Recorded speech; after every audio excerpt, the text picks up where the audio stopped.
farle farlo dungri de kang hona Nihang penang Jafir mumjir so Nang Jafir ni sing riarlo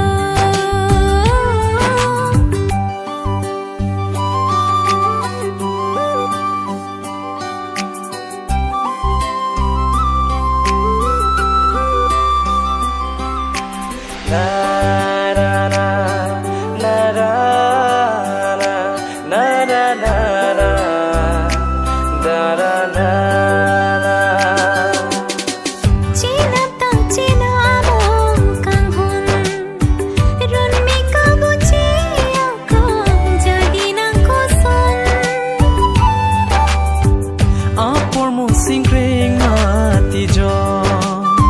humri po hanang run mi banta peni po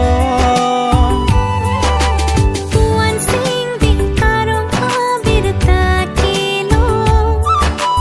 rana mahir jume ta doji de kang ho Tuan sing bin karong habir ta kilo rana